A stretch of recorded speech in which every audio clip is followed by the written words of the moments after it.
So today's topic is potential F1 world champions, and who amongst the drivers of the grid used nowadays and the future ones next year will theoretically be able to win a world championship. With the current Formula 1 championship battle over for Max Verstappen, who took the title at Suzuka with 4 races to go, it's no surprise that many F1 fans are already looking forward to next year, with the hope of a new battle for the title just like we got in 2021. But who amongst the drivers could challenge the incredibly fast Red Bull and the surprisingly skilled Verstappen for a shot at winning that shiny trophy? Well, we've already seen that at the beginning of the season, when all the cars have similar performance due to recent regulation changes. It's the moment when the different teams are fighting each other the hardest, and when we can see the first breakaway, and when we can speculate on whether winning cars are going to remain the most sought after, or whether there will be a different situation in a couple of races. We've already seen this happen with Ferrari and Charles Leclerc this season, but unfortunately for the Tifosi, the hype didn't last long. Still, could the Monegasque driver win the championship one day if given a competitive car?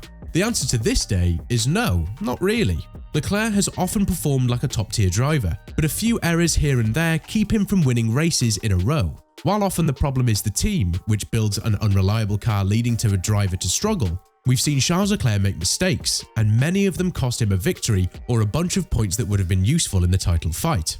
Furthermore, as an example, let's take Lewis Hamilton. In the past, Lewis had such a feeling with his car that he made his own strategies, refusing to pit when the team ordered him to, as he felt comfortable with his tyres, taking matters into his own hands, and making a strategy better than any team of engineers could. Leclerc still hasn't got this level of confidence in his machinery, meaning he is at the mercy of engineers unable to decide working strategies for him. Hopefully, with time and hard work, he will become able to control his strategies to gain an advantage over other drivers. So now that we've excluded Leclerc, are there any other drivers who could win the WDC? Well, from next year, Oscar Piastri will be a McLaren driver. Since that's a competitive team who finished 4th last year in the Constructors, it wouldn't be a surprise if he managed to quickly get to grips with the car and challenge for podiums and maybe even wins. Could he be a title contender?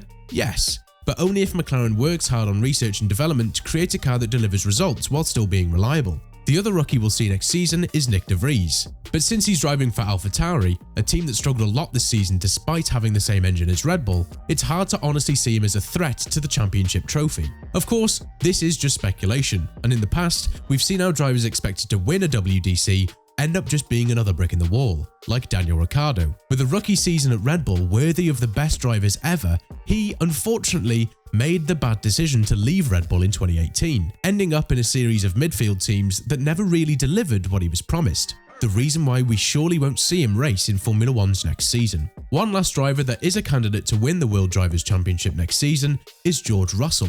Mercedes have been at the front every year since 2014, so it wouldn't be a surprise if the team suddenly realised what they were doing wrong this season and got a new, incredibly fast car.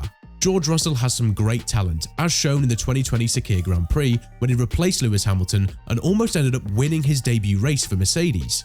Furthermore, he managed to snatch a pole position in Hungary, meaning he still has the pace to compete with the best of the current grid. So we'll be excited to see how he performs.